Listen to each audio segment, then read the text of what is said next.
സമരങ്ങളോട് ഇടതുപക്ഷ സർക്കാരിന്റെ നിലപാടെന്ത്? ഈ ദിവസങ്ങളിൽ രാഷ്ട്രീയ കേരളം ഏറെ ചർച്ച ചെയ്ത വിഷയമാണിത്. അതിന് കാരണമായത് സെക്രട്ടേറിയറ്റിന് മുന്നിൽ ആശാ വർക്കേഴ്സ് നടത്തിവരുന്ന സമരമാണ്. എന്തുകൊണ്ടാണ് അനുഭാവപൂർവ്വം സർക്കാർ ഈ വിഷയത്തിൽ ഇടപെടാത്തത്? ആശാ വർക്കേഴ്സിനെ പരിഹസിക്കുന്ന നിലപാടിലേക്ക് ചില CPIM CIT നേതാക്കളെ പ്രകോപിപ്പിച്ചത് എന്താകും? ഭരണസ്ഥിരാ കേന്ദ്രത്തിൽ ആശാ വർക്കേഴ്സ് നടത്തുന്ന സമരത്തിലേക്കാണ് ഇന്ന് ഭൂതക്കണ്ണാടി.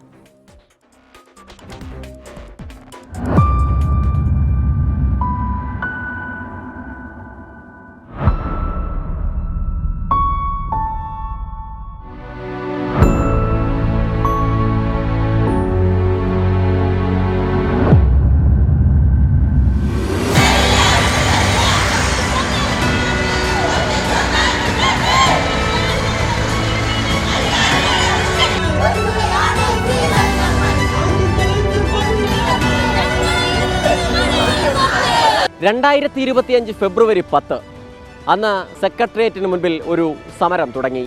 അധികം ആരും ശ്രദ്ധിക്കാതെ പോയ ചെറിയൊരു സമരം. ആ സമരമാണ് പിന്നീട് കേരളത്തിൻ്റെ മുഴുവൻ ശ്രദ്ധയാകർഷിച്ച ആശാ വർക്കേഴ്സിൻ്റെ അവകാശ സമരം.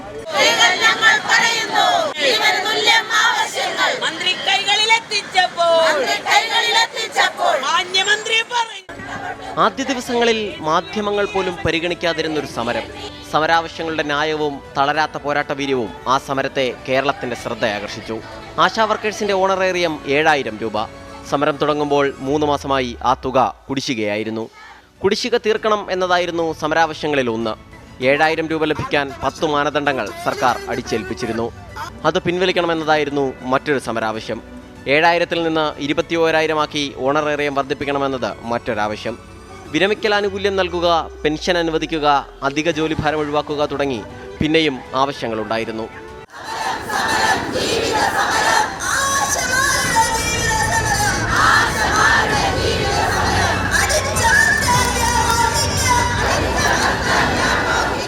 സംസ്ഥാനത്തെ മുഴുവൻ ആശാ വർക്കേഴ്സിൻ്റെയും ന്യായമായ നീതിയുക്തമായ ആവശ്യം. പക്ഷേ അതിന് മുൻകൈയെടുക്കാൻ ഭരണപക്ഷ തൊഴിലാളി സംഘടനയായ CITU തയ്യാറായില്ല.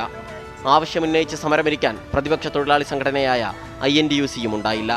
അങ്ങനെയാണ് സ്വതന്ത്ര സംഘടനയായ Kerala ASHA health workers association ആർഭാടങ്ങളും പിന്തുണയുമില്ലാതെ സമരം തുടങ്ങിയത്. സമരത്തിലേക്ക് വന്ന സാഹചര്യം എന്ന് പറഞ്ഞാൽ ഇപ്പോഴത്തെ ജീവിത നിലവാരം അല്ലെ ജീവിത സൂചിക വെച്ച് നോക്കുമ്പോൾ ഈ കിട്ടുന്ന തുച്ഛമായ വേതനം കൊണ്ട് നമുക്ക് ജീവിക്കാൻ കഴിയുന്നില്ല. സമരം തുടങ്ങി 5-ാം നാൾ നാഷണൽ ഹെൽത്ത് മിഷൻ ഡയറക്ടറേറ്റിൽ നിന്നും സമരക്കാരെ ചർച്ചയ്ക്ക് വിളിപ്പിച്ചു. ആവശ്യങ്ങൾ ചോദിച്ചറിഞ്ഞു. ഫെബ്രുവരി 15-ന് സമരത്തിന്റെ 6-ാം ദിവസം ആശാ വർക്കേഴ്സ് കുടുംബസംഗമം നടത്താനായിരുന്നു തീരുമാനം. അന്ന് രാവിലെ ആരോഗ്യമന്ത്രി വീണ ജോർജ് സമര നേതാക്കളെ ചർച്ചയ്ക്ക് വിളിച്ചു. പ്രതീക്ഷയോടെ ചർച്ചയ്ക്ക് പോയവർക്ക് നിരാശയായിരുന്നു ഫലം. സമരക്കാരുടെ ആവശ്യങ്ങൾ പോലും മനസ്സിലാക്കാതെ വിളിച്ച പ്രഹസന ചർച്ച. സർക്കാരിന്റെ സാമ്പത്തിക പ്രതിസന്ധി മൂലം കുടിശ്ശിക പോലും ഉടൻ ലഭിക്കില്ലെന്നായിരുന്നു മന്ത്രിയുടെ വിശദീകരണം. ചർച്ചയ്ക്ക് പിന്നാലെ സമരം കടുപ്പിച്ചു. സമരത്തിന് ശ്രദ്ധ കിട്ടി. ആദ്യം മുഖം തിരിച്ച പ്രതിപക്ഷ നേതാക്കൾ സമരപ്പന്തലിലേക്ക് എത്താൻ മത്സരിച്ചു. കേരളത്തിൽ സമരം ചെയ്യുന്നതൊന്നും ഒരു പുത്തരിയല്ല. ആവശ്യത്തിനോ അനാവശ്യത്തിനോ ഒക്കെ ആളുകൾ സമരം ചെയ്തിട്ടുണ്ട്. ആ സമരമൊക്കെ പോയി ഉദ്ഘാടനം ചെയ്യാൻ ഒക്കെ ചെയ്ത ആളുകൾ ഇതൊരു അനാവശ്യ സമരമാണ് എന്ന് പറയുന്നതിൽ ഒരു ന്യായമില്ല. കാരണം അവരാവശ്യപ്പെടുന്ന ന്യായമായ കാര്യങ്ങൾ ചർച്ച ചെയ്യാൻ മുഖ്യമന്ത്രി അവരെ വിളിക്കണം, വിളിച്ച് ചർച്ച ചെയ്യണം, ഓണറേറിയം വർദ്ധിപ്പിക്കണം. എന്ത് ക്രൂരതയാണ് ഇവിടെ കാണിക്കുന്നത്?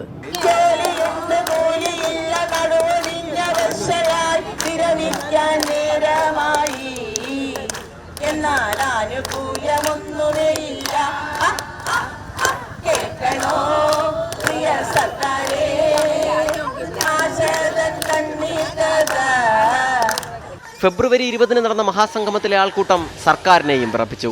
ഒരു കടലാസ് സംഘടനയ്ക്ക് തലസ്ഥാന നഗരിയെ നിശ്ചലമാക്കും വിധം ആളെത്തിക്കാൻ കഴിഞ്ഞു.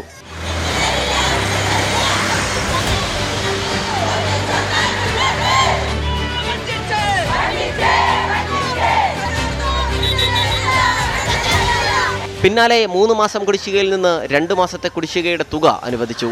സമരത്തിന്റെ ആദ്യ വിജയം. ദിവസങ്ങൾക്ക് ശേഷം 1 മാസത്തെ ഓണറേറിയം കൂടി അനുവദിച്ചതോടെ കുടിശ്ശിക തീർന്നു. അതിനിടയിൽ ഓണറേറിയം മാനദണ്ഡങ്ങളും ഒഴിവാക്കുന്നുവെന്ന് അറിയിപ്പ് വന്നു. സമരം അവസാനിപ്പിക്കാൻ ആശാ വർക്കേഴ്സ് തയ്യാറായില്ല. ഓണറേറിയം വർധനയും വിരമിക്കൽ ആനുകൂല്യവും അനുവദിക്കാതെ സമരം നിർത്തില്ല എന്നതാണ് നിലപാട്. ഇതിനിടയിൽ സമരക്കാർക്ക് നേരെ അധിക്ഷേപത്തിന്റെ പെരുമഴയെത്തി. CITU സംസ്ഥാന സെക്രട്ടറി ഇളമരം കരീം ഓരോ ദിവസവും സമരക്കാരെ പരിഹസിക്കാൻ പല കാരണങ്ങൾ കണ്ടെത്തി. പാട്ടപ്പിരിവുകാർ എന്ന ആദ്യവും ഈർക്കിലി സംഘടന എന്ന പിന്നാലെയും പരിഹസിച്ചു. ഇവിടെ ചില പാട്ടപ്പിരിവ് സംഘക്കാരുണ്ട്, അവരാണ് അതിന്റെ പിന്നിൽ. പേര് ഞാൻ പറയുന്നില്ല, നിങ്ങൾക്കറിയാം. പാട്ടപ്പിരിവാണ് അവരുടെ ഉപജീവന മാർഗം, അതിനുള്ള വഴി ഉണ്ടാക്കുകയാണ്. ഇതും ഏതോ ഒരു ഈർക്കിൾ സംഘടന, അവർക്ക് ഒറ്റക്ക് അവരുടെ സംഘടനാ ശക്തി കൊണ്ടൊന്നല്ല ഇത് സംഭവിക്കുന്നത്. ഇതിന്റെ പിന്നിൽ ആരോ ഉണ്ടാവാം. പിന്നെ നല്ല മീഡിയ അറ്റൻഷൻ കിട്ടിയപ്പോൾ അവർക്കൊരു ഹരമായി. സമര നേതാവ് യസ്മിനി സാംക്രമിക രോഗം പടർത്തുന്ന കീടം എന്ന ആക്ഷേപമായിരുന്നു CITU സംസ്ഥാന വൈസ് പ്രസിഡന്റ് PB ഹർഷകുമാറിന്റേത്. അവരെ നമ്മൾ കേരളത്തിലെമ്പാടും കാണുന്നത് KSRTC ബസ് സ്റ്റാൻഡുകളുടെ മുമ്പിൽ, റെയിൽവേ സ്റ്റേഷനുകളുടെ മുമ്പിൽ പാട്ടകിലിക്ക് പിരിവ് നടത്തുന്ന രംഗങ്ങളിൽ മാത്രമാണ് അവരെ കണ്ടിട്ടുള്ളത്. അതിന്റെ നേതാവ് ഒരു മിനി എന്ന് പറഞ്ഞ ഒരു സാംക്രമിക രോഗം പരത്തുന്ന ഒരു കീടമുണ്ട്. അനുദിനം ശക്തിയാർജിച്ച സമരത്തെ പ്രതിരോധിക്കാൻ CITU ബദൽ സമരം സംഘടിപ്പിച്ചു. AG's ഓഫീസിലേക്ക് നടത്തിയ മാർച്ചിൽ അംഗൻവാടി ജീവനക്കാരും എത്തിയെന്ന ആക്ഷേപമുയർന്നു. ആശാവർക്കർമാരുണ്ട്, അംഗൻവാടി വർക്കേഴ്സ് ആൻഡ് ഹെൽപ്പേഴ്സും ഉണ്ട്. ആണല്ലേ? ചേച്ചി എവിടെ? ഞാനും അംഗൻവാടി ചേച്ചി അംഗൻവാടി വർക്കർ.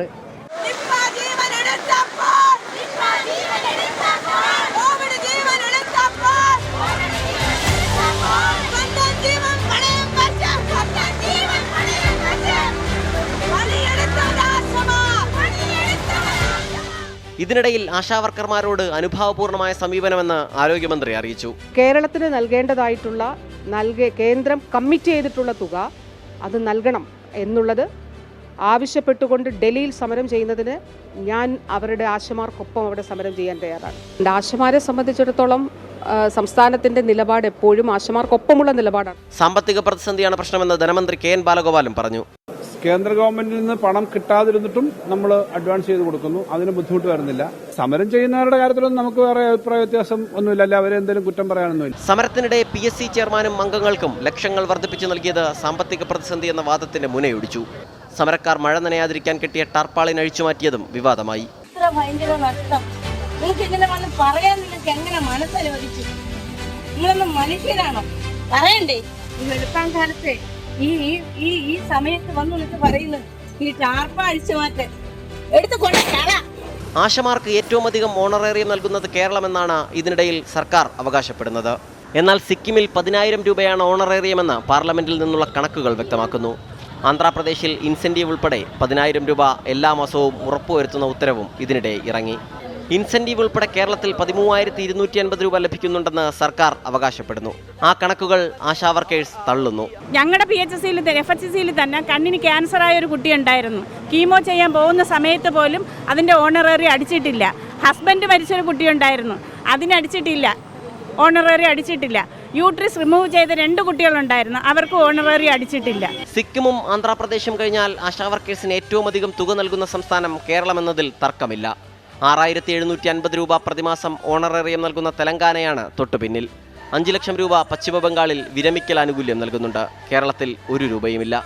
മറ്റ് സംസ്ഥാനങ്ങളുമായി കേരളത്തെ താരതമ്യപ്പെടുത്താനാവില്ലെന്ന് സമരക്കാർ പറയുന്നതിലും കാരണമുണ്ട്. കേരളത്തിൽ 1000 പോപ്പുലേഷന് ഒരാശയം എന്ന് പറഞ്ഞിരുന്നത് മാറ്റി ഇന്നിപ്പോൾ ഒരു വാർഡിന് ഒരാശയം ആക്കിയിട്ടുണ്ട്. അപ്പോൾ അതൊരു വലിയ പോപ്പുലേഷൻ വരും. 3-4 ആശാ വർക്കർമാരെ വെക്കേണ്ടുന്നൊരു സ്ഥാനത്താണ് ഒരാളെ വെച്ച് നിലനിർത്തിക്കൊണ്ട് പ്രവർത്തിച്ചുകൊണ്ട് പോകുന്നത്.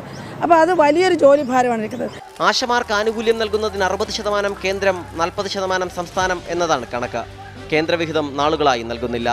938.80 കോടി രൂപ കേന്ദ്ര ആരോഗ്യ മന്ത്രാലയം നൽകിയിട്ടുണ്ടെന്നും അനുവദിച്ച തുകയേക്കാൾ കൂടുതലാണ് നൽകിയതെന്നുമാണ് കേന്ദ്രത്തിന്റെ അവകാശവാദം.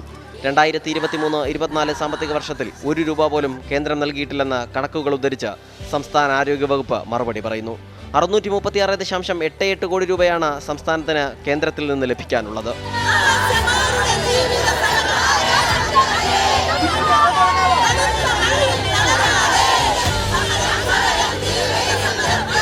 ജീവിത ചെലവുകൾ അടിമുടി വർദ്ധിച്ച കാലത്ത് 7,000 രൂപ മരുന്നിന് തികയില്ല. ഓണറേറിയം 21,000 രൂപയായി വർദ്ധിപ്പിക്കണമെന്ന ആവശ്യം ആശമാരുടേതാണ്. പക്ഷേ അത് ആദ്യം പറഞ്ഞത് LDF ആണ്. 2021 പ്രകടന പത്രികയിലെ വാഗ്ദാനം നിറവേറ്റണമെന്ന് മാത്രമാണ് ഇവർ പറയുന്നത്.